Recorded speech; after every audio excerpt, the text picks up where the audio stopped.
Welcome to the third webinar hosted by the Critical China Scholars. My name is Sigrid Schmalzer. I'm a faculty member at the University of Massachusetts Amherst, and I'm a member of the organizing committee of the Critical China Scholars. So before launching into today's webinar theme, I want to say just a few words about the Critical China Scholars itself for the benefit of those who are just joining us for the first time this evening. The CCS was founded earlier this year by a group of scholars, most of whom met at an event on China and the left that happened at the Verso space in Brooklyn in January. In the face of the crises produced by both COVID-19 and deteriorating Sino-US relations, we saw an urgent need to come together with other leftist China scholars committed to combating rising xenophobia in the US and other Western countries on the one hand, while maintaining our solidarity with the many people in the PRC who are organizing for labor rights, Uyghur rights, gender rights, and many other causes. So if you haven't already done so, I encourage you to check out our statement of principles on our website, which is criticalchinascholars.org. And if you broadly agree with those principles, please consider signing up for our listserv and joining the conversation.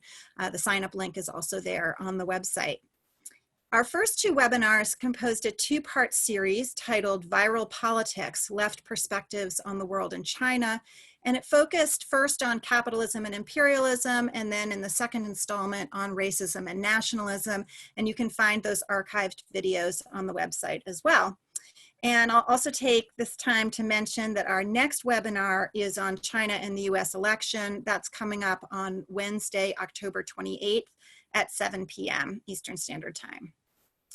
But today we begin a second series on China's capitalism, co-sponsored by the Made in China Journal and Positions Politics.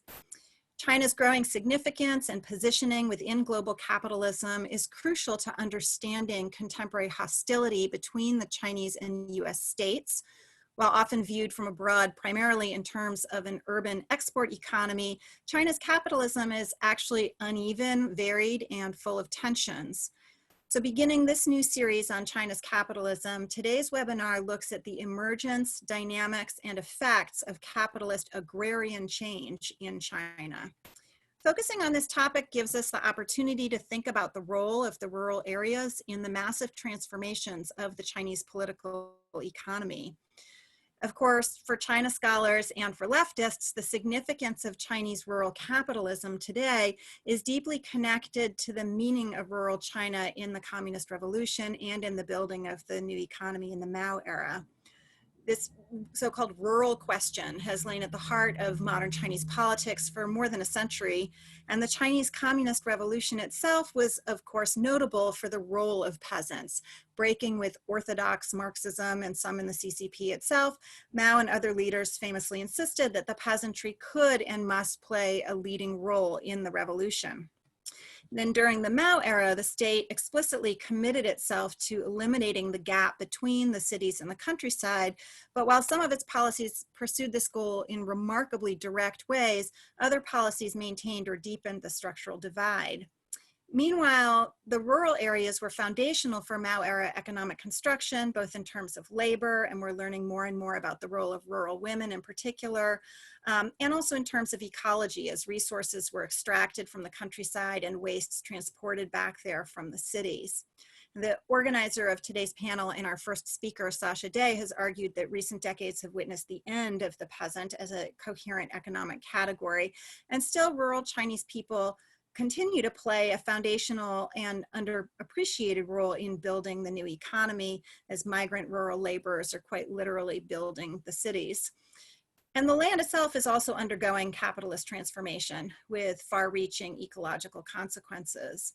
I'd also just like to point out that focusing on China's rural capitalism gives us the opportunity to look beyond China to connect to global issues, including the role of the agrarian sector in China's growing influence within global capitalism and the effect on China's relationship with the US and other powers, and also the worldwide transformation of farming and farmers by global capitalism, and in response, the effort to forge solidarity among farmers across national boundaries through the food sovereignty movement, which interestingly in most parts of the world takes a shared peasant identity as a starting point, but in China takes a notably different form that speaks to the differentiation of the peasantry, which I'm certain we will be hearing about from our panelists today. And I know, given how much there is to say about conditions within China itself, I don't know how much time there will be to discuss these global dimensions today, but we can at least be seeding that discussion and helping to prepare as well for the next webinar in this series, which will focus on China's global capitalism. So our panelists today represent the disciplines of history, sociology, and environmental studies. They bring a tremendous wealth of experience on the multifaceted problems of rural labor, land, and ecology in China today. And so I would like to turn the floor over to our panelists. I will be introducing each speaker directly before he or she speaks. Each panelist will speak for a maximum of 8 minutes. And while the panelists are speaking, please feel free to type your questions into the chat. We have members of the CCS organizing group reading and compiling and organizing these questions so that I can then raise them in the most effective possible way during the Q&A, which will happen after all of the panelists have spoken. The other last thing is they say that it helps, if all of the people who are not presenting turn off their video. They say that this does can help with the, maintaining a good Zoom connection for everyone on the call. So we do ask you to do that if possible. So I would like to invite our first panelist to present. First up, we have Professor Sasha Day, who teaches history and East Asian studies at Occidental College. He is the author of The Peasant in Post-Socialist China, History, Politics, and Capitalism, and he continues to research and write about peasants and agrarian change in China.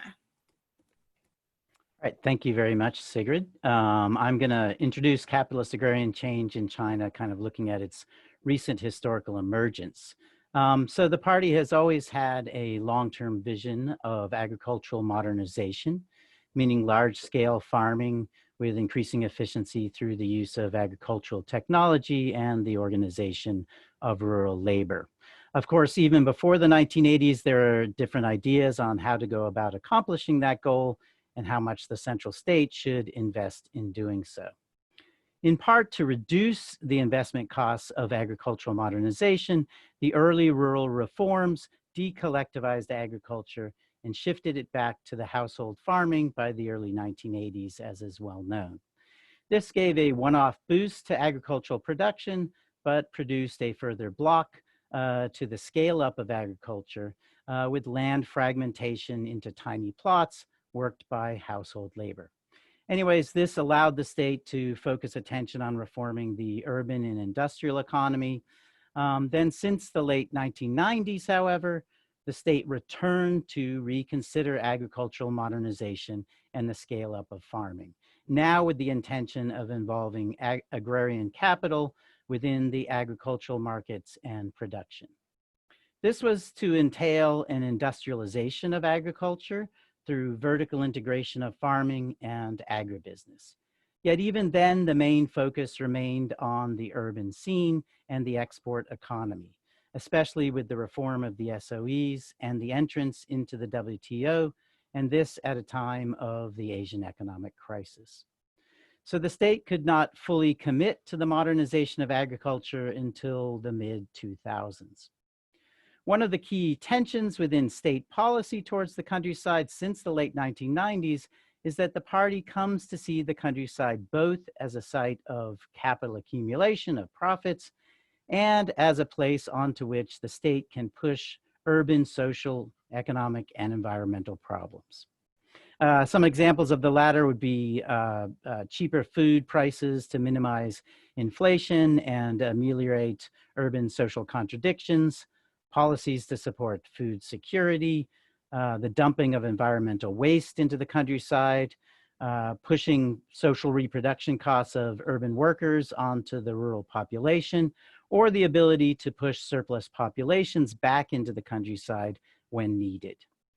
But the goals of transforming the countryside into a site of capital accumulation and the scale up of farming on the one hand, and of using the countryside as a site onto which to dump urban problems on the other are often in contradiction to each other. These contradictions often come to the fore in times of economic or political stress in China. The general tendency, however, has been to push towards capitalist agrarian change with periods of faster or slower transformation. So I'm going to look at the periodization of this transformation since the early 1990s to show how it unfolded in a bit more detail. The early 1990s was a period of rapid economic growth in the countryside, and it ended up taking on an independent dynamic, driven by rising farm gate prices and the development of rural industries. Both the rural and urban economies quickly began to overheat, leading to dangerous inflation. While the state's attempt to rein in the overheating economy began around 1993, it took until 1996 for the state to really regain control of the rural economy, leading to a prolonged period of stagnation in the countryside from about 1997 until the early 2000s or so. The slowdown in the rural economy was deepened in the late 1990s when the state again pushed urban problems onto the rural population. As urban SOE reforms caused large-scale layoffs, the party pushed farmers to produce cheaper grain to ameliorate the conditions of the urban unemployed. Together, conditions were set for the emergence of the Sannongwenti, or the three-dimensional rural problem. This rural crisis, however, put emerging visions of capitalist agrarian change and agricultural modernization somewhat on hold. And it was only after the urban and social and economic problems of the late 90s had largely passed that the party returned to capitalist agrarian change by the early 2000s. But it first had to set about stabilizing the rural scene with a series of reforms, including most famously the abolition of the agricultural tax in 2006. Only in the middle of the Hu Wen administration, following the abolition of the tax, was the state able to turn back more fully to its goal of agrarian change. In a sense, I would argue that the latter half of the 1990s was a period in which the commodification of urban and industrial workforce was largely completed, affecting the capitalist transformation of the urban sector. But agrarian capitalism took a little longer, emerging more fully around 2008 or so.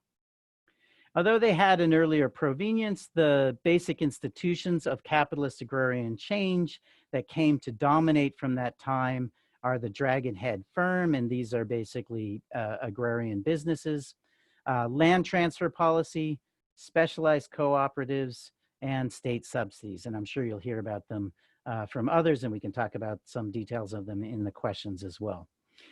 So a couple of points on the politics of these changes. First, it's important to note here that specialized cooperatives should not be viewed as an institution that protects peasants from capital in the market, as they are sometimes portrayed. In fact, they are driven usually by local state, by agribusiness, or large-scale farmers. They are institutions of capitalist agrarian change. Second, the politics of confronting capitalist agrarian change can often devolve into a problematic populism, in which capital is seen as an invader from the outside of the rural sphere, damaging a unified and undifferentiated peasantry.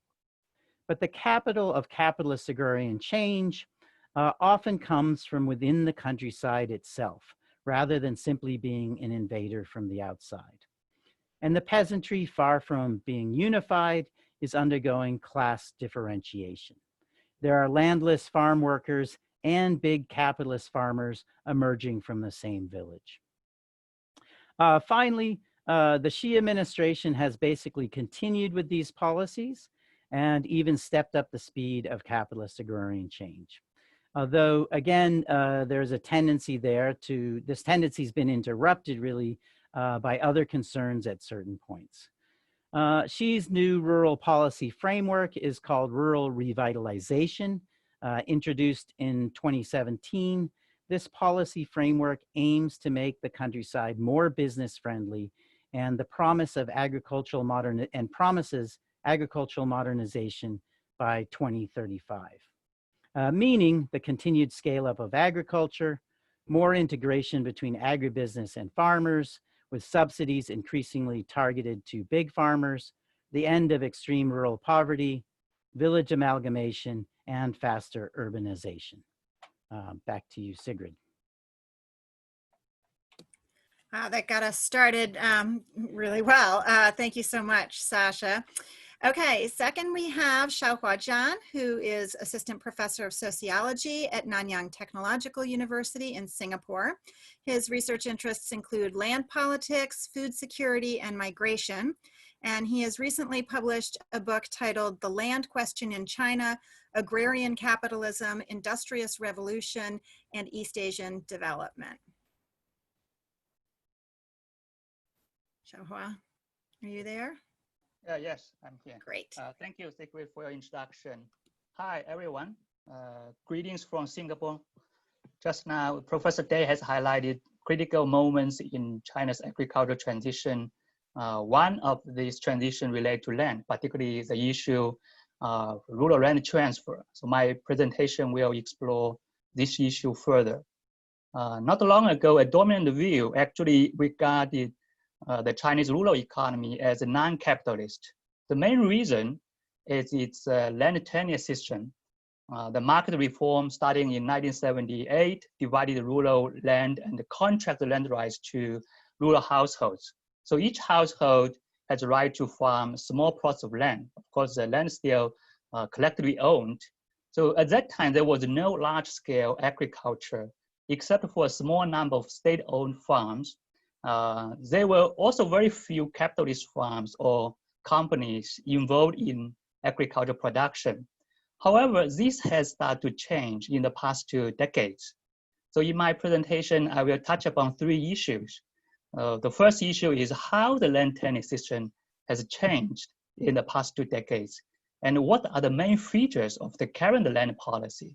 Second issue is how we assess this new development and how far we can say China has moved in the direction of agrarian capitalism. So the last issue is what the future of the rural land system would look like. A turning point on rural land happened in 1998. So in that year, the Chinese government started to encourage land transfer and supported large agribusiness companies, also called the dragonhead enterprise. So land transfer means the peasants can rural houses can transfer out their land use rights to the parties outside or within the villages. So there was also, in 1998, there was also another critical change on rural land. So the decision to create an urban housing land market had led to 2 decades of large-scale land expropriation. But I don't have time to get into details of this issue, but maybe we can come back to the issue during Q&A. Another important conjuncture was the year 2008. So when the Chinese government set a clear goal to create and promote large units of agricultural production, including family farms, rural cooperatives, and agribusiness companies. And this was followed by the recent reform in 2013 and after, when the government launched so-called New Land Reform. So the New Land Reform, one of the main purposes was scale up agriculture. So the New Land Reform also gave the peasants land certificates for their contract rights and land use rights. So the process of land transfer can be formalized. So now we can use 3 terms to describe the current policy on land. The first word is pro-large. So the government supports the land transfer from households, small peasant, small farmers to the large agriculture unit. The second term is pro-long term. So the government also trying to make land transfer relatively stable in the long term, like more than 10 years or more than 20 years. And the third term is formalizing. So the government want to formalize this land transfer process. So after formalizing, because and then the agribusiness companies and the large farms, they can use these land assets for bank loans, and also can put these land assets in the financial market. So I think this is one of the major main purpose of this land titling. So before the land titling, these companies and large farms, they were not able to do so. Okay? So now let's come to the second issue. How should we assess these new developments? So I think the agrarian capitalism has already emerged as a major force in shaping the Chinese rural economy. So this can be seen from the growing number of large agricultural units, including large family farms, rural cooperatives, and agribusiness companies. So these large farms, these large agricultural units are all profit-oriented. According to official statistics, their number have reached more than 3 million, and about 30% of farmland are managed directly by these large units. Alongside increasing of large units is the expansion of agricultural wage labor. So there are no national statistics available, but some study has shown the number has been growing rapidly in the recent years. So another feature of Chinese agrarian capitalism, to some extent, is state capitalism. The Chinese state has been actively involved in promoting agrarian capitalism or agrarian capital, although it doesn't use this terminology. It has provided enormous funds and subsidies to support large agricultural units. Furthermore, the state, particularly the local governments, have played an active role in planning, procuring, pushing, and forcing land transfer from rural households to large agricultural units. So without these government interventions, the pace of land transfer would be much slower than it has been. How has farmland transfer affected rural households and ordinary peasants? So my general observation is the impacts of land transfer are less than those of land expropriation. This is so for two reasons. First, so far, most land transfer are not permanent.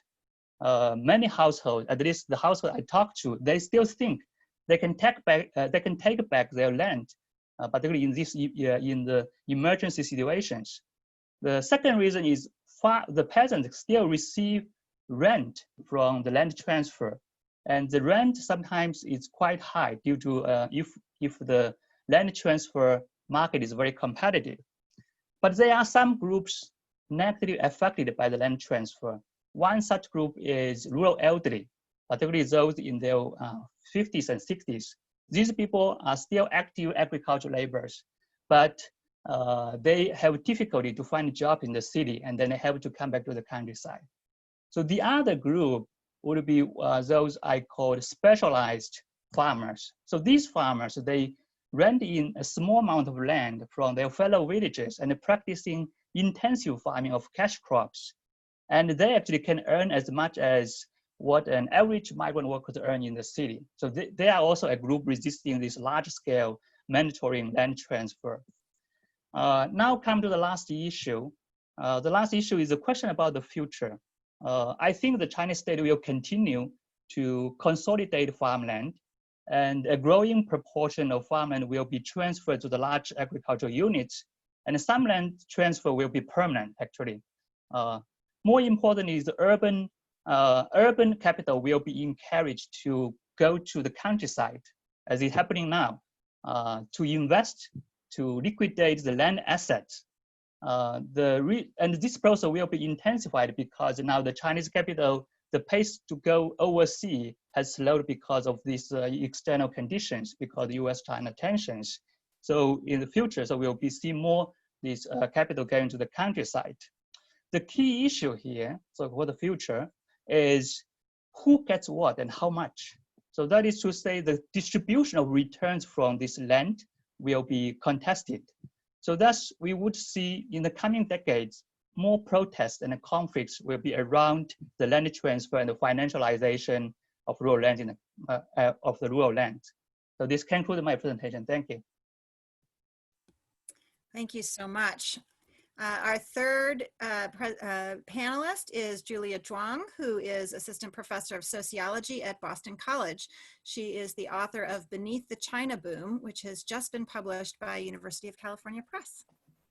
Great, thank you. Yeah, I mean, I like this framing that Sasha gave actually, which is that there's these kind of waves of reform that have hit rural China. First, there's this very intense urban bias, and then now there's this attempt to actually make agriculture a lot more productive and profitable. And this new kind of moment of kind of agricultural crisis, as Sasha mentioned, it started in the 2000s. I think it's really driven by three main concerns. One is that agriculture is historically in China had really low rates of efficiency and low rates of labor productivity. The second is that as always, China is always facing this kind of food security issues. So there's a lot of concern about preserving the amount of arable land that's actually used for agriculture rather than construction, a more profitable use. And then there's this third issue, which is actually really heightened by COVID, actually, which is this pivot that Xi Jinping is trying to make away from this very export-heavy manufacturing base and toward a more domestic consumption-driven economy. And this is, intensified actually by COVID because after COVID, a lot of countries have been shifting their supply chains away from China.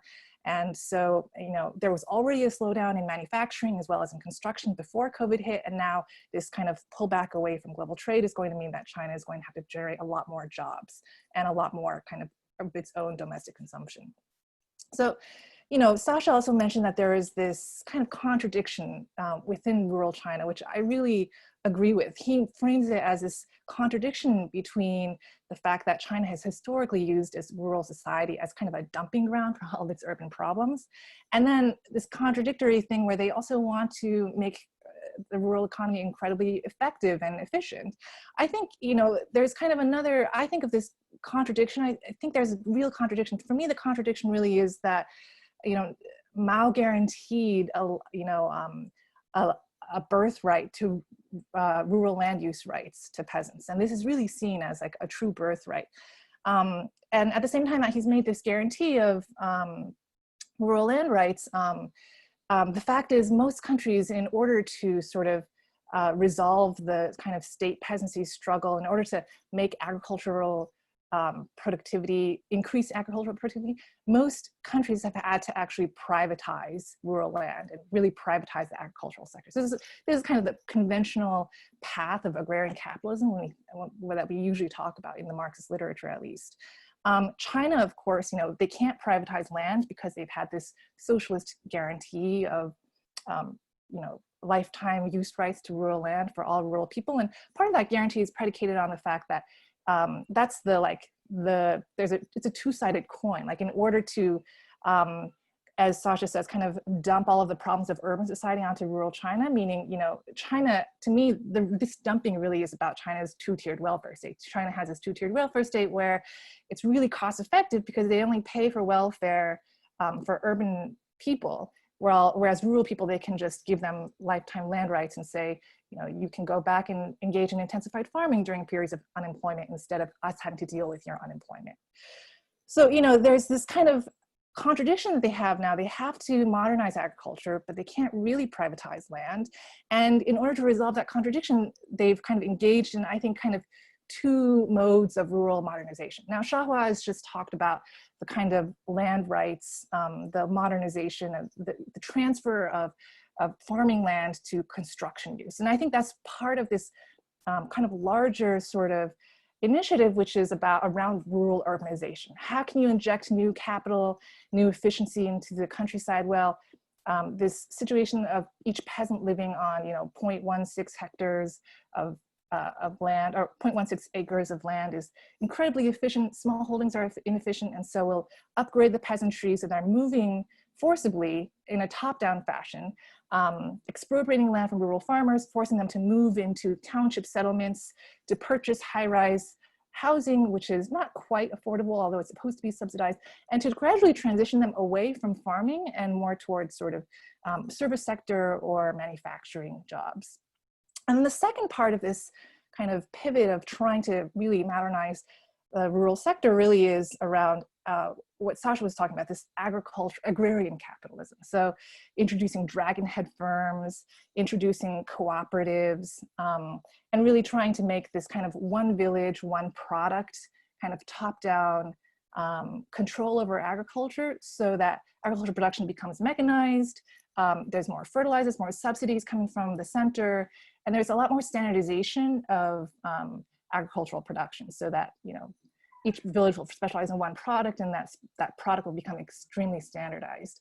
Now, the problem, I think, is that, I think I have joint work with John Yasuda at Johns Hopkins University Political Science, and we talk a little bit about the kind of, there's this sort of wave-like function, I guess, of rural reforms. Because in order to try to modernize the countryside, the state is really taking this top-down approach, and in both arenas of rural urbanization and agricultural capitalism, they've had to pull back due to rising rural unrest.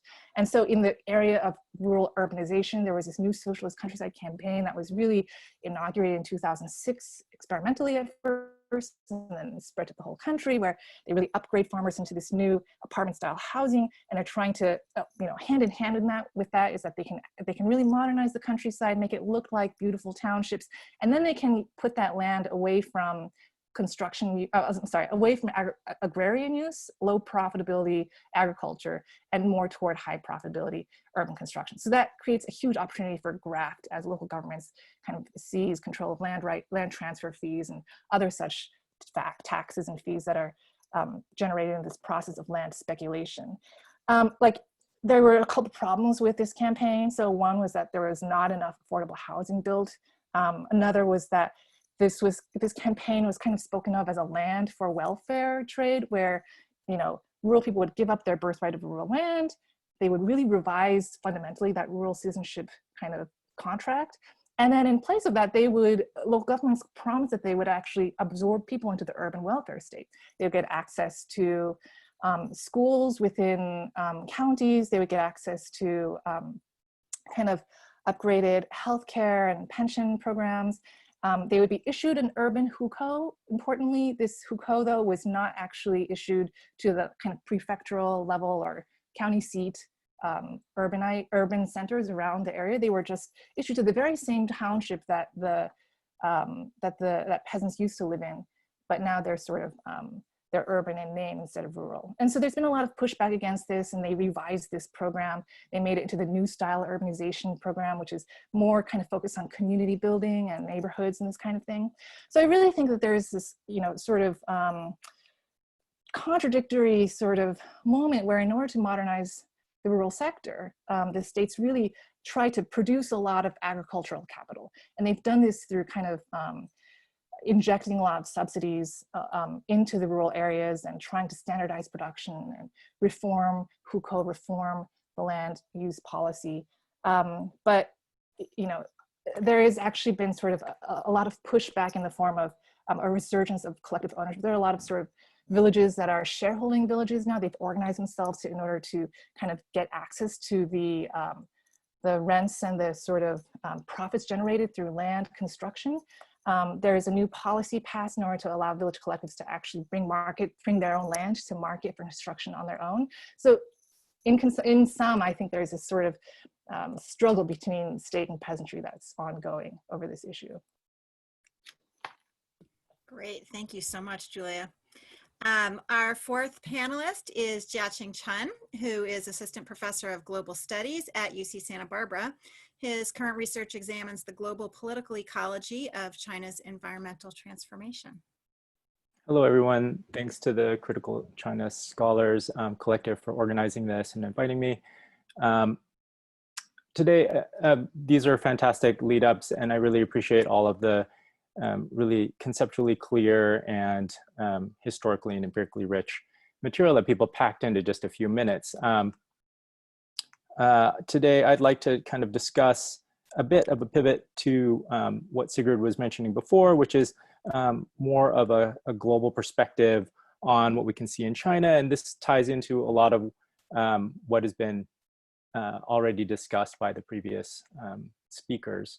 And so when we think about China's rural environment, as Sasha began to discuss and Julia also really highlighted, there's a lot of questions of efficient land resource use. And in my own work, I began to look at how policies, including the 2014 urbanization plan, as a continuation and dovetailing of efforts to revamp rural land management and especially farmland preservation since the late 90s, that Sasha and Shaohua kind of passed by. As Shaohua mentioned, the reforms in 1998 really opened up a massive amount of illegal land seizures and dispossession, especially by local governments. And as a pushback, the federal government, or the national government, put in a moratorium against the conversion of farmland for a number of years while they implemented a revamping of the national land management system. And this dovetails with a lot of the concerns around the environment as a basis of security, and then also as the rural places as the seat of Maoist revolution and really the basic social contract for the majority of the population since the founding of the PRC. And so what we have now, though, is a kind of disarticulation of the Sannong Wunti in many cases in trying really, and I think earnestly trying to address these contradictions that Julia began to really elucidate, to push back, to harness the forces that for building agrarian capital, but then also in a dialectic, right, to kind of deal with the emerging contradictions, the ongoing difficulties that are being produced by these state-led efforts. And so what has been consistent is that the rural is continuing to be the site of what is kind of the main target of intervention by the state. And that now you have something that has emerged that did not exist since the revolution, and that is direct state planning of rural land use and of rural space. Alongside the 2014 urbanization plan, which is really, a set of guidelines, as Julia was indicating, on targets for urban population, but also some codes on form and targets for actual, essentially quotas for urbanization at county level governments. That alongside that, we also have quotas that are vertically integrated and dispensed from central ministry down to county levels through the provincial bureaus to preserve and reproduce, or to produce farmland when it is consolidated and removed from village hands and then put into corporate larger holdings. And so what this has produced is a major contradiction in which the rural environment is accounted for at a national scale. And then, so it's become increasingly disarticulated from local land uses. So if throughout most of the history of the PRC, we have rural places as really tightly bound places of livelihood, of dwelling, and of even national belonging and citizenship, we now have this kind of exploded set of biopolitical concerns that are understood on a national level, right, as a population problem that needs to transform the rural writ large, right, in a national kind of context in order to stabilize the economy, transform the export economy towards, again, this is this kind of systematic addressing of the contradictions that have emerged in China's development over the decades on the side of the rural, right? So then to kind of see rural populations as ones that can transform their consumption habits and their integration with a national economy. And what we see then is all kinds of new social and also environmental contradictions that emerge around these master planned projects. In my own work, I've tried to examine how China's environmental turn in national policy, but also in its interactions with global concerns around climate change, and then also global markets, especially around energy commodities and the renewables industries, how those have dovetailed into these policies. So across the country, there are now hundreds of eco-urbanization projects that bring together agrarian modernization and or agrarian transition and agricultural modernization, eco-city building, along the guidelines that Julia was also hinting at. And then actually environmental resource management in terms of open space, green space, actual counting trees, and so on. That is a way to produce a more balanced form of development where the rural resources that are based in land and environment and landscapes is kind of thought of as something that can and should be centrally planned. And so a number of kind of, I'll make 3 general points and highlight a couple contradictions from each of these. Chinese authorities, again, have a vision for a national spatial structure that sees certain kind of extractive zones, like so for instance in the Northeast, which the ramping up of, or a similar kind of pattern of ramping up of large-scale consolidation of things like coal extraction and the elimination of artisanal production and small-scale household production and mining. This is from Max Woodworth's work, have enabled a kind of depopulation of the areas around coal production. And then in the Far East of the country, in the coastal areas where historically the most fertile farmland has been, some of the most productive farmland in the country has now been fallowed in order for a longer term project of kind of consolidation to happen. And so this points to a general contradiction in the effort to address these as national level problems and to think about land as a national level resource, something that is scaled and actually accounted for in a quota system. And so because the government wants to balance a kind of agency of local officials to plan and transform local land uses, they also have to enable them to get around the. Sorry, there was an interruption from the recording. There is, sorry, I lost my train of thought there, but the quotas enable a kind of national level accounting, but a disarticulation from actual uses. And it's about the transformation for the long term. And this is something that is, I think, really important. I see your signal, Sigrid. Oh, I exceeded my time. I'll wrap up there. But if I could just make a final point that in the global picture, what we see is a kind of way of thinking about these changes in China as essentially being illiberal. But what we see, and I think Julia's work really highlights this as well, that there's ongoing kind of transformation of what we understand to be consent and an understanding of Chinese party state authority, and what we need to grapple with as something that's actually a profound kind of anti-liberalism around the failures of what the liberal capital West has been able to do in terms of environmental governance. Thank you. Okay, thanks so much. And sorry to cut you off there. No, that was my fault. Fascinating stuff. Our final panelist is actually my shige from when I was a grad student back at UC San Diego. Joshua Goldstein is Associate Professor of Modern Chinese History at University of Southern California, and he is the author of Remains of the Everyday, A Century of Recycling in Beijing. Sigrid, will I be able to share screen? You should be able to. There's a little green square down there. All right, let's try it.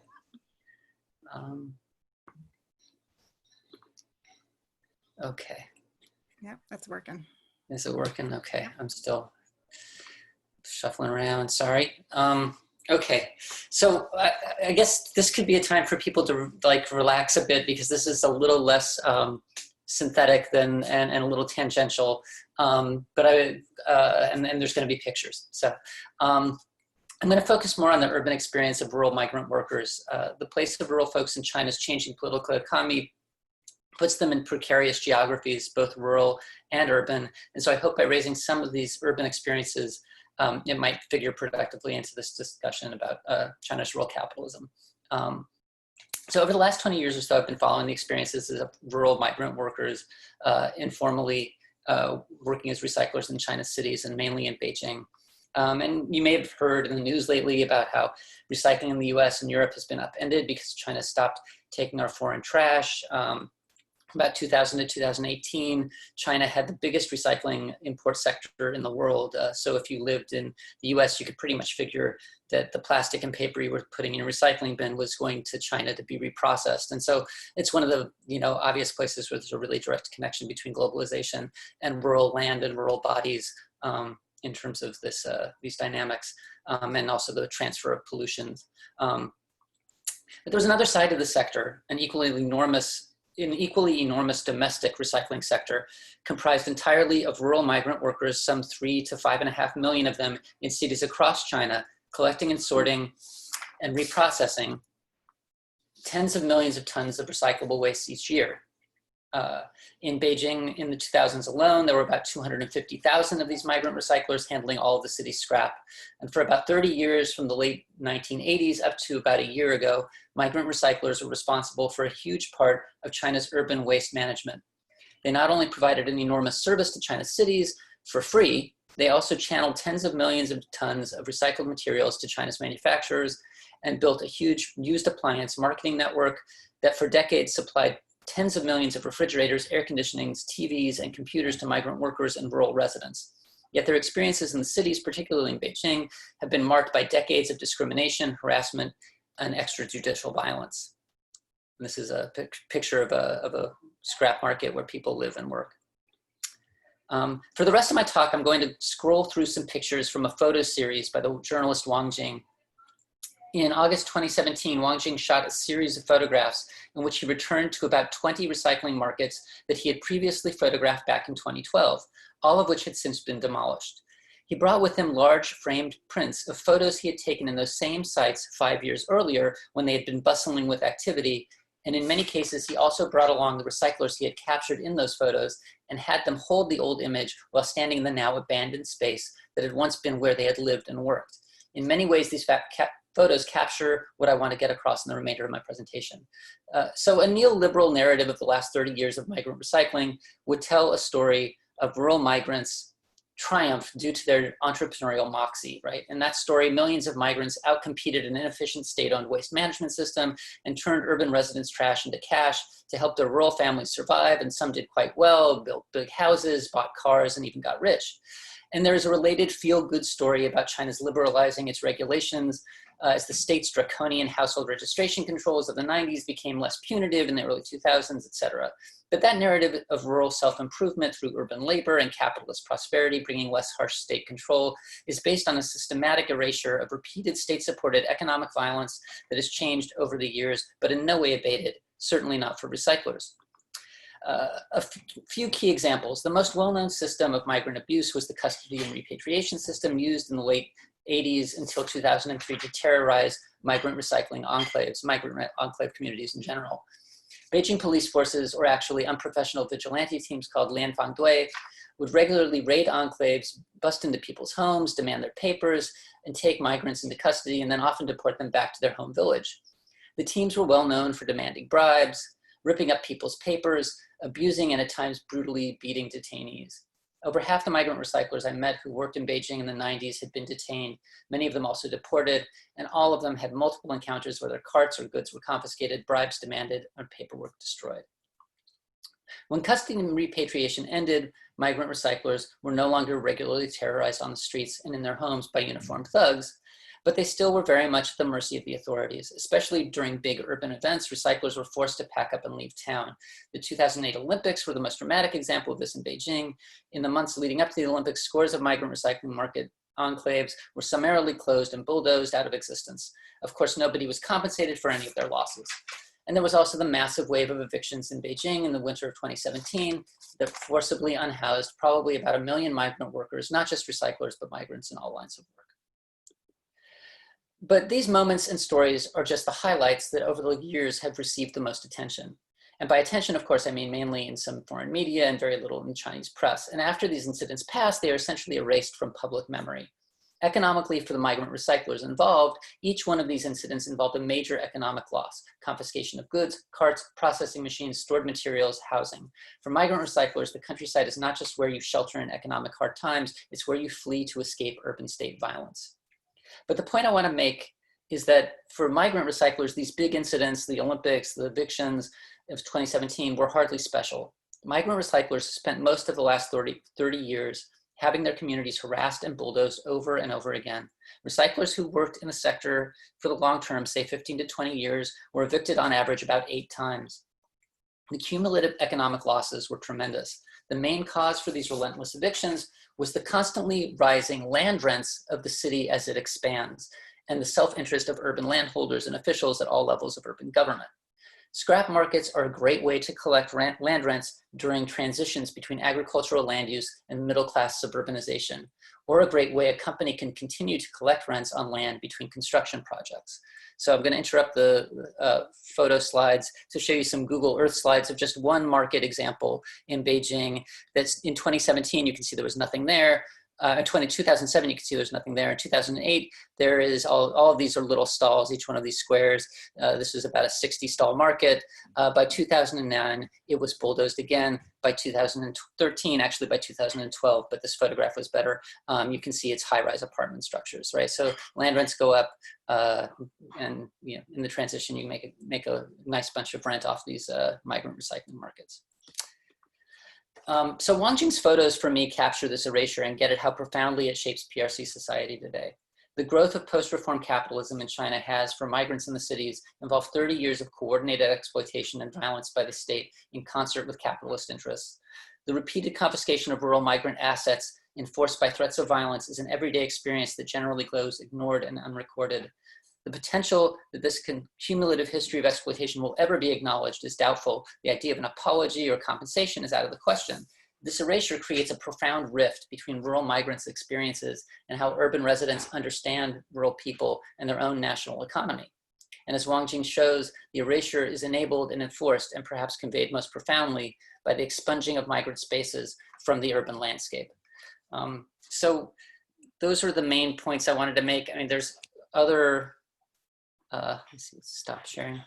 There's other connections with a lot of what people have said here in terms of the rural area as a dumping ground for urban waste and pollution, and the effects that that's had on rural land and bodies and the welfare of the waters and land, you know, and people there, and a few other related connections. But yeah, that's it. Thanks. Wonderful. Thank you so much to all of our panelists. A really rich set of presentations, and I think there are many connections that we can draw out. And we have quite a few questions that have come in the chat, and thanks to all the great organizers behind the scenes, we are have them organized, and I'll be able to ask them. I'll ask a kind of a few questions to start us out, and that way the panelists can think about it, and any of the panelists who feel they want to speak to the to these questions or any aspect of these questions can go ahead and speak. And we have quite a few, maybe 5 clusters of questions, just to let you know that there's quite a few coming. So for the first cluster of questions, can anyone give an account of what these new contradictions look like on the ground and how they are reflected in local tensions, local struggles, local unrest, either with state authorities or among the emergent classes in the countryside, or, for example, between returnees who have been ejected from the cities and those who remained in the countryside? And then a connected question, for the experiences of rural connected people, what evidence do we have about what these people are experiencing and how they respond, especially given this context in which COVID-19 and the tightening censorship of media and academia make it more and more difficult to learn about the experiences of rural people? So open that up, and whoever wants to jump in among the panelists, please don't be shy. I can start. Oh, Shaohua, you go ahead. Oh, sorry. Okay, I will be very short. I think the one contradiction actually happened this year in May, when Shandong province announced it would merge these villages and the production teams to build these concentrated residential areas. Because the local government, they want to to have the land, particularly the housing land from the villages and for the urban expansion.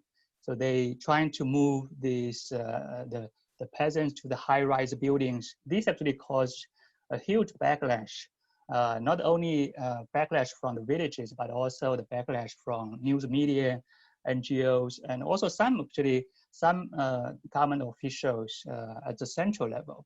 So you will see how they want this urban expansion or financial the land to push forward the capital accumulation at the local level and also increase revenue for the government. But actually, it faces resistance from the peasants because it will severely affect the peasants, the land rights, not only their farmland, but also the place they live, because their families, particularly the elderly, the women, the children, are still in the countryside.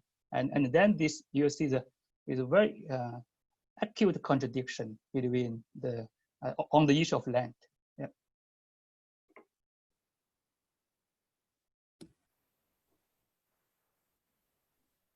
Who was I can next? say, I feel like Julia could speak really well to this. She's just written a book about this, but I would just say that one of the contradictions that I observed in my own fieldwork is that around the housing problem is that, that like Shaohua is saying, there's been numerous protests, but that's also been, you know, there's a process where the government tries to deal with that. There's a number of laws that around demolition and resettlement that are almost never followed. And one of them is that relocation housing has to be built before people are evicted.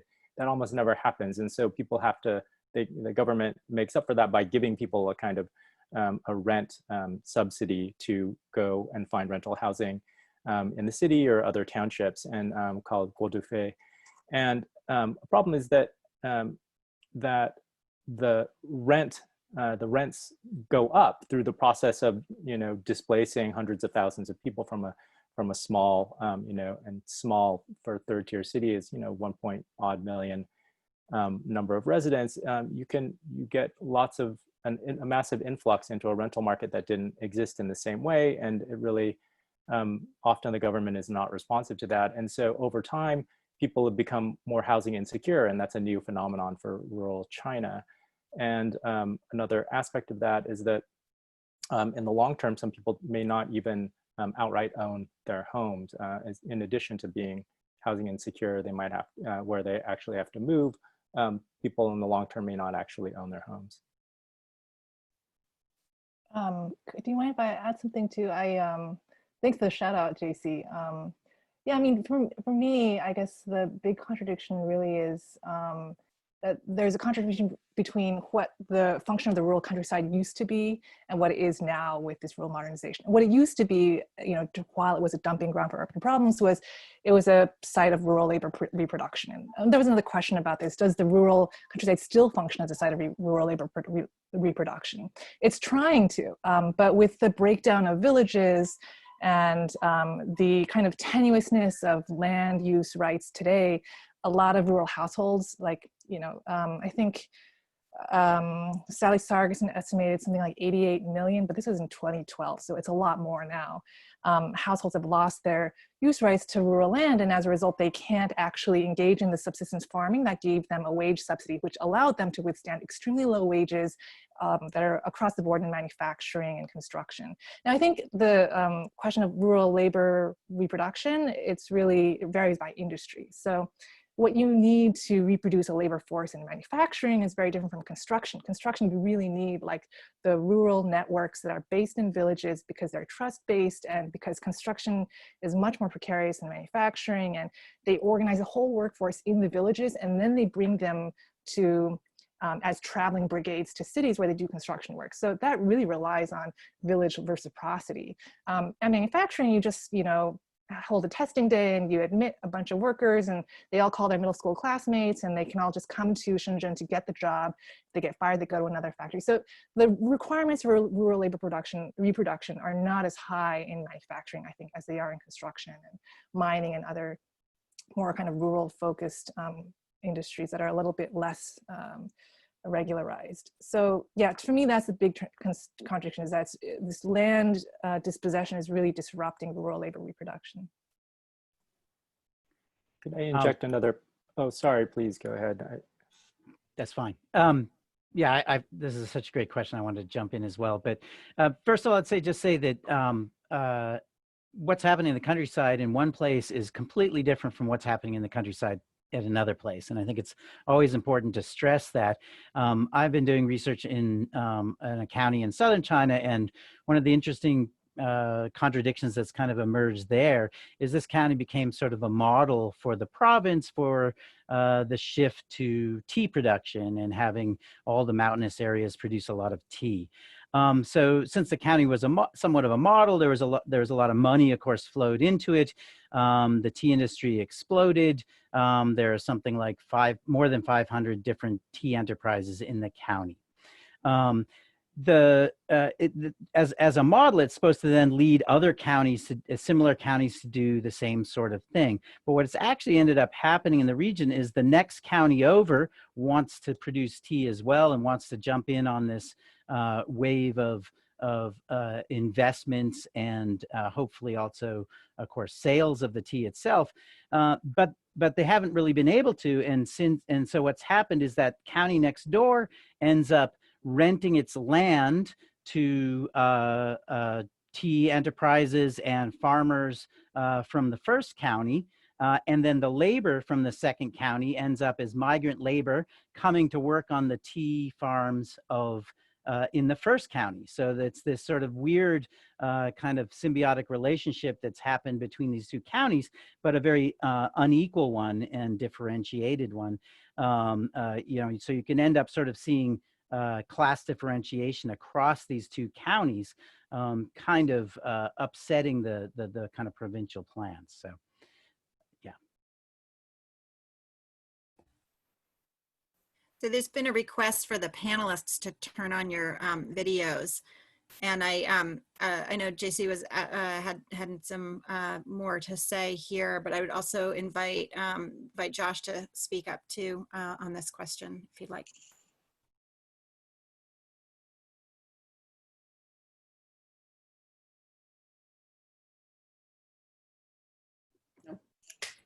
I'll just, Josh, do you want to say something? I'm sorry. No, I don't have, no, I had nothing that I wanted to add to this discussion. Okay, this is the point. This is a point that I lost track of when I was speaking during my rambling presentation. There's a major contradiction around this housing insecurity and the difficulties that Julia was just talking about.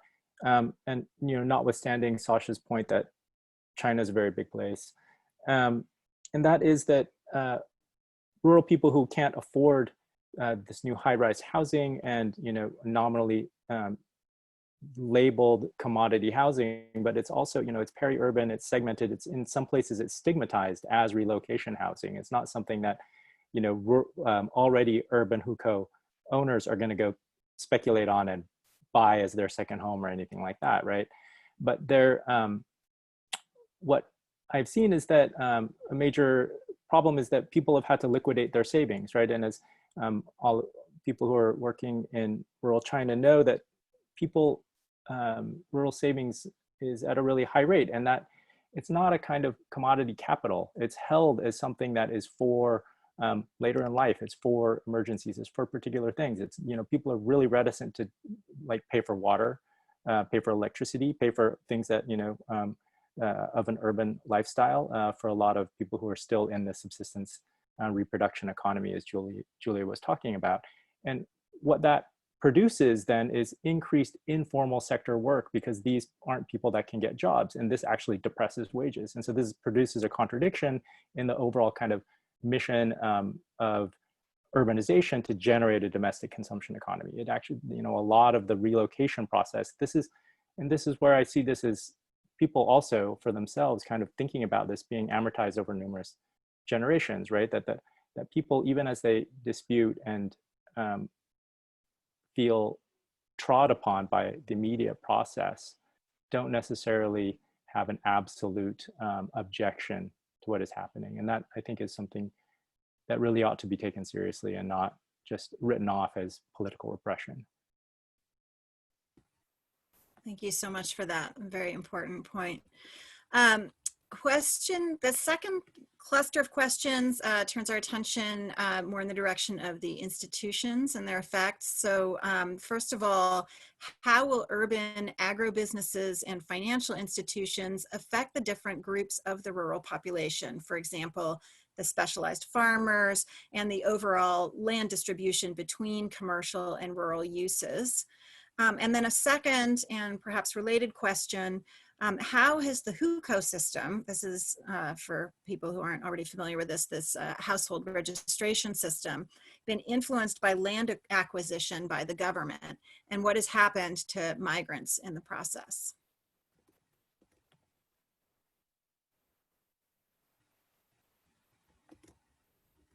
Who can tackle these? Okay, maybe as I start again.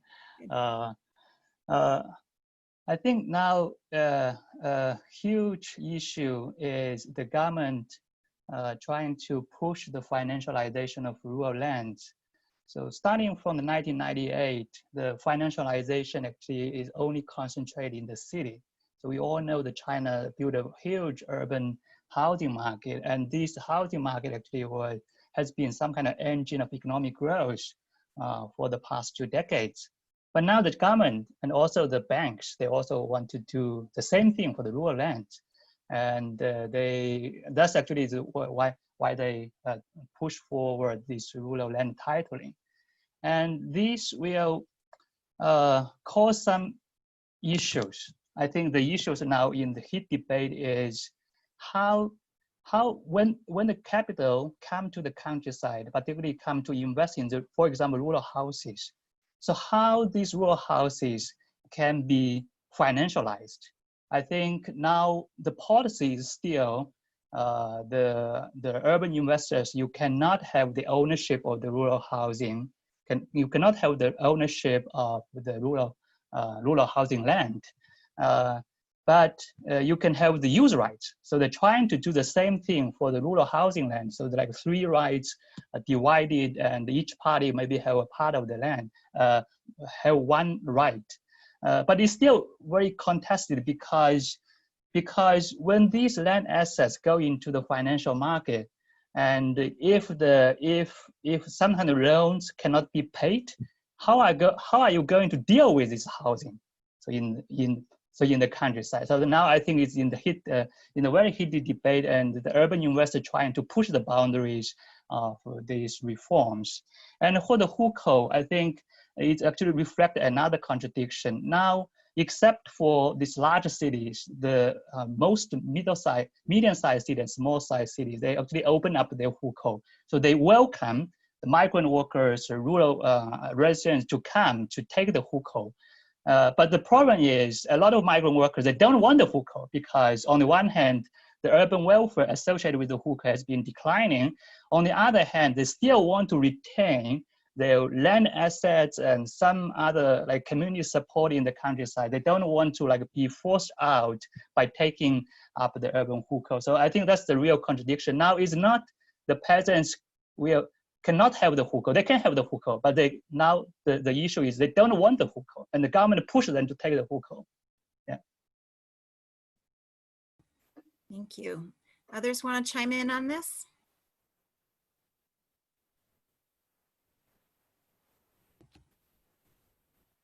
That was very thorough. I have nothing to add. I learned a lot. I can't see all of the panelists, so I'm just going to, unless you speak up right away, I'm gonna move on. I agree, that was a very thorough answer, very clear. Okay, if people end up wanting to circle back to this, that's fine, but in the meantime, I'm going to throw out a set of questions that are all part of the same bundle here, and a bit provocative. So this is where people can really get into it, I think. Is there anything socialist left about the Chinese countryside anymore? Is China's rural capitalist development state capitalism or neoliberal privatized market capitalism? From that perspective, do the rural areas still function as a site of labor reproduction? And does this explain the shift away from privatization?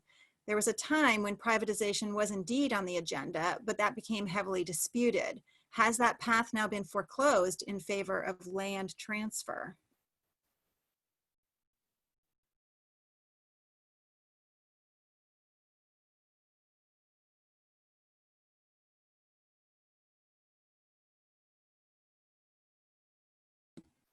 And don't feel like you have to answer every single piece of it, but if any piece of that struck you as something you'd like to speak to, please don't be shy.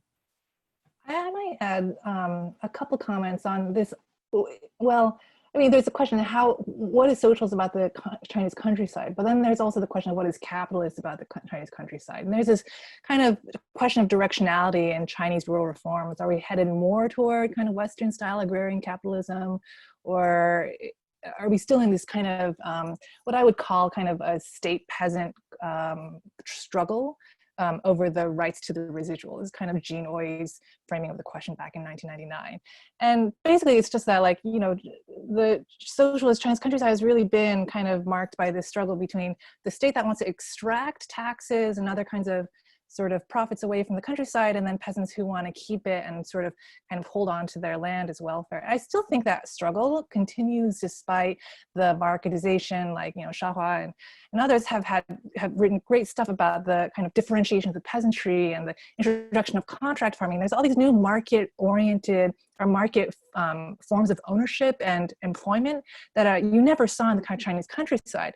But on the other hand, there's a large resurgence of collective forms of ownership that still persist in China today. So you have a lot of village collectives that are now being empowered by central state policy to hold on to the rights to land ownership in order to sort of collect profits from construction. They have a lot of shareholding village collectives in southern China that have organized and re-registered their village collectives as shareholding corporations. So they've actually kind of sort of leveraged this new market, you know, the corporate form as a way of holding on to peasant, sort of holding on to the rural residual.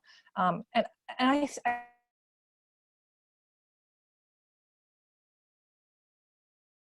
peasant struggle is not yet over. That you still see that, you know, despite, yeah, there's kind of new forms of capitalism, but really, like as Sasha mentioned earlier, the agrarian capital is all coming, it's either, you know, farmers, the kind of rural fractional elite of villages who are becoming agrarian capitalists, or it's people that the state has brought in. So a lot of these kind of dragon head enterprises and cooperatives and stuff, they bring in state contractors as agricultural enterprise leaders. And the same goes for like construction of rural new countryside villages, like these new townships that are popping up full of high rises. Who are they built by? Well, they're built by kind of subcontractors found by the local county government. Usually they're friends and old associates of the local government, and they bring in their own laborers. So really, I think that the new agrarian capital is really circulating among parastatal parties, or people who are still connected to the local county governments, or the rural fractional elite. So I don't see that. I mean, to me, this still is like a state and a peasantry that's struggling over the residual. But that's just my opinion. Great, thank you. Other panelists want to speak to this? I would like to comment on the issue of socialism. There are like two different understandings of socialism. One is from the perspective of the state. So socialism means the state control the economy, control the process. I think this actually, from this perspective, is reflect on the collective ownership of the land in the countryside. Why the state is so resistant to the privatization of land, I think that the question was just coming up, is because the state still want to control this process. So on this issue, I think the collective ownership of land can still reflect on the legacy of the socialism. So the other, like, different understanding of socialism is how the people share their common assets in the community. I think this actually was mentioned by Julia just now. So you'll see now there is a counter movement in the Chinese countryside, and also pushed by some scholars and activities. They want this they want to organize peasants to build these rural cooperatives, and then they work together on these collective assets. Very interestingly, so in recent years, I think that last year or in the recent 2 years, the central government also want to build up, they also want to increase the collective assets of the villages, because without these collective assets, the village will have no ability to carry out these state projects, to take this collective action. So I think that's to sum up. I think there's kind of two forces to pushing on and or utilize the legacy of socialism. Yeah. Just to add a little bit on here as well, I think we could also say that these sort of residual collective forms that we might want to think of as socialist in some form, especially in around the issue of land and control over land and this three-tiered kind of system of land rights, can actually operate quite well within capitalism. So I don't think we should assume there's some sort of contradiction there. It actually creates somewhat of a flexible system for capital to enter into a village, to gain access to land for a period of time, not permanent control over the land necessarily, but gain access to it quite easy through the sort of collective control of large pieces of land. And so in some ways it actually facilitates the intervention of capital into the agrarian economy. So even if in some ways they are a kind of have a kind of a socialist character to them, they can actually operate quite well within the kind of agrarian capitalism that exists in China. Great. Those are all really helpful answers. Are there of the other panelists want to chime in? I have a question to add maybe, but Joshua, do you want to say anything first? I'm just learning a lot. Thanks. I'm not sure if I have anything really to add as an answer here, but I think that this question for me also brings up a question about the ideology of what we consider to be, or an ideological and theoretical approach to thinking about what socialism is, and in particular, the centrality of the party and the party state as necessary instruments or not, right, to articulating and leading and producing socialist transformation. And that kind of, to me, is something I often really struggled with in what I put forward before, which is to take people's sentiments and not dismiss them either as political repression or as nostalgia for socialist values of sacrifice and larger belonging and concerns about the future, right? And about a possibility of revolutionary change within one's lifetime, right? To see how people live transformed. And there is, I think, this is maybe something Sasha should address rather than me, because I don't have answers here, but I do think that question about is there anything socialist left is really difficult, I think, to pen into just questions of, what are the relations of production. There's much broader kind of ideological and cultural questions here as well. Great. The next set of questions have to do with envisioning rural modernization. So one of these questions is, since the revolution, visions of rural modernization have all reflected urban ideas of the modern, the rural future as a kind of displaced city life. Is there now, or has there ever been, an effort to formulate a rural future distinct from the city? And then related to this, circulation networks for agricultural products are changing dramatically. Are you seeing this reflected in how the state views production and rural land? And then finally, what does the future look like for alternative rural movements in China? When looking at the new rural reconstruction movement, for example, could one argue that it got incorporated or suppressed? Are there still any places left for leftist movements in the Xi Jinping era? Great set of questions.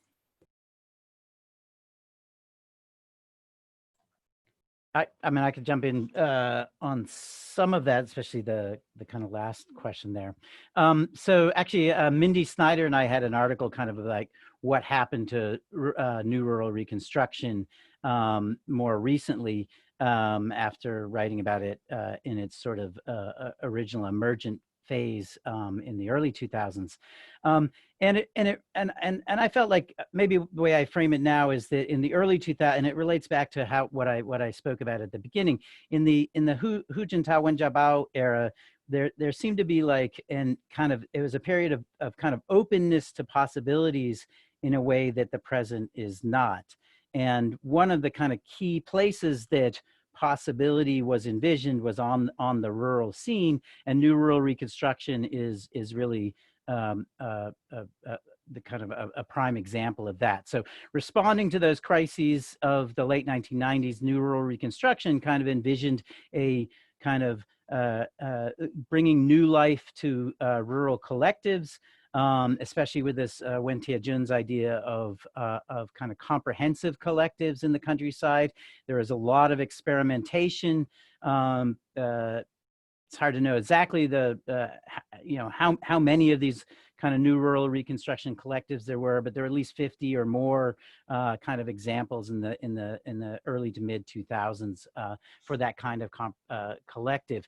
So the real kind of point of that was to pressure the state itself to act and legitimize that kind of rural reconstruction, but it didn't end up happening. So they pushed for a collective law that kind of gave a legal space for this sort of comprehensive cooperatives. The state in 2007 into the summer of 2008 passed a specialized cooperative law, and cooperatives exploded. But the specialized cooperative law basically did not give any space for the kinds of comprehensive cooperatives that Wen Tiejun and others in New Rural Reconstruction were so strongly pushing for. And in fact, kind of made it almost, it made it much more difficult actually to do that kind of organizing. And so specialized cooperatives come about, and these are usually aren't bottom-up cooperatives. The vast majority of specialized cooperatives, as I sort of mentioned in the beginning, are set up by either agribusiness, either by dragon heads, by local government, often by big farmers. They're rarely democratic, even to the extent that the law kind of tries to suggest that farmers have a say in them. They often don't. I mean, sometimes they do, but they often don't.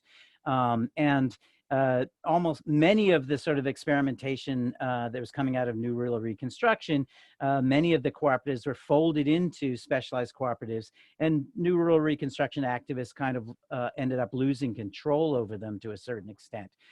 So some of those earlier experiments still exist, but to a large extent, the growth of that experimentation on a New Rural Reconstruction really ended following the implementation of that specialized cooperative law in the summer of 2008. And that's and there's a lot of changes that's, or at least there's an acceleration that seems to happen around 2008. I think with land transfer also accelerates, the number of dragon heads also accelerate at that point, and it becomes quite dominant that the sort of connection between dragon heads to specialized cooperatives to peasants underneath them. They were often transferring land either through the specialized cooperatives or directly to dragon heads. It accelerates so much around 2008 that it becomes much more difficult for that older activism of New Rural Reconstruction to continue to operate. It doesn't disappear, but it becomes other things that is more about organic farming and CSAs, community supported agriculture, and those sort of questions, instead of about kind of changing the sort of social relations, collective social relations of the countryside. And that didn't completely disappear, but it's certainly the growth is completely stopped at that point. Thank you so much for that. I was thinking of that article of yours and Mindy's, figuring you were going to have quite a bit to say on that. Thank you, Sasha. Others want to chime in on this?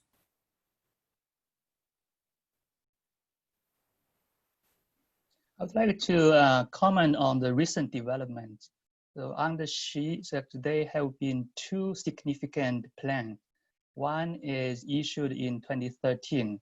They called Urbanization Plan between 2014 and 2020. So the goal was to move 100 million rural residents to the city. And this, of course, they're very successful, and also local government are very active. They're very happy actually to see this plan, because the local government all along they want urbanization, to want to expand their city. There's another plan. So in recent years, I think also mentioned by Sasha, the plan is to revitalize the countryside. So this issued in 2017. The background of this plan is the economic slowdown. The China actually has been, even before this U.S.-China tension, the Chinese economy, urban economy has been slowing down.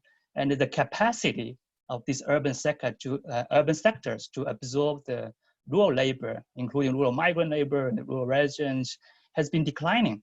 So if you see the macro data, the national data, so you can see clearly this trend. I think the rural revitalization plan actually come against this background. And the idea is still one trying to ease the pressure on the urbanization, particularly on the urban labor market. So speaking of the modernization, the vision now is they still trying to push the urbanization, but they also realize the limits, particularly now in a very delicate economic situation. Thank you so much. There is one last set of questions that I really want to have time to get to, but does anyone have any last comment on this one? We only have a few more minutes, so I would like to get in those last questions, but I don't want to cut anyone off if anyone wants to jump in on this question of envisioning the countryside. Okay, let me, the reason I'm quite eager to get to this last set of questions is that I think it helps lead into what will be the second webinar in this series.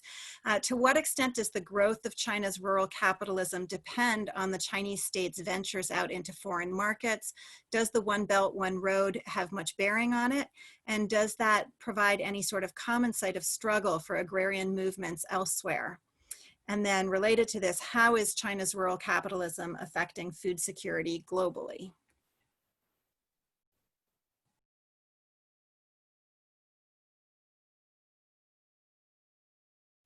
That's a I can have Shaohua some question. comment on this issue. Okay, I think Sasha also want to say something here, but I will be very short. It's a very important issue, particularly on the issue of food security. And this year, the situation particularly very scary. So if you look at this news and also the policy documents coming out this year, so you see how the central government has been emphasizing the food security. I think the one measure is you don't waste food. Okay? And this actually relates to the overseas situation. So China now is worried very much about whether it can import sufficient food from the overseas, particularly because of the tension between with the U.S. I think there's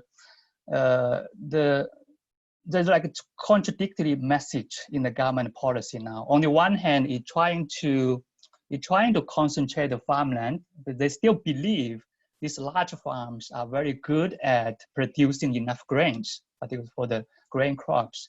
On the other hand, they also want to preserve, to a certain degree, these small scale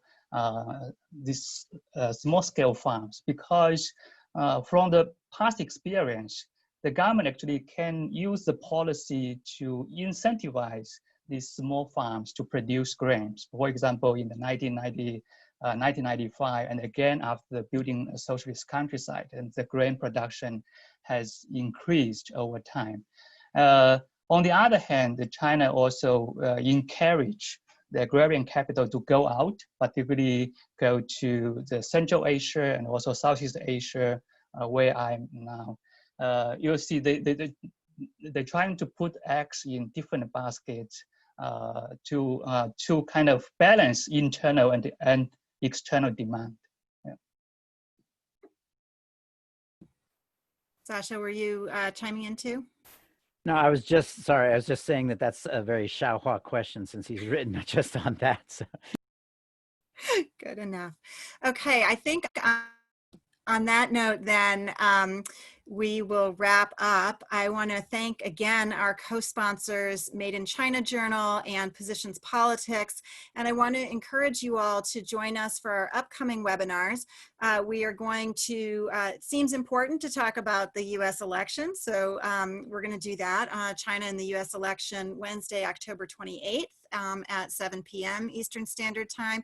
And then we're going to continue with this series on China's capitalism, and that will be China's Capitalism in the World on Thursday, November 19th at, again, 7 p.m. Eastern Standard Time. And we will be posting the registration links on our website and on our Facebook page once those links are available. And finally, you know, if you haven't done so, please do check out the website and or the Facebook page, depending on which you prefer. You can find our archived webinars, our statement of principles, and information on how you can get onto the Critical China Scholars listserv. So thank you all so much again. I'm going to stop the recording here, and I look forward to seeing you next time.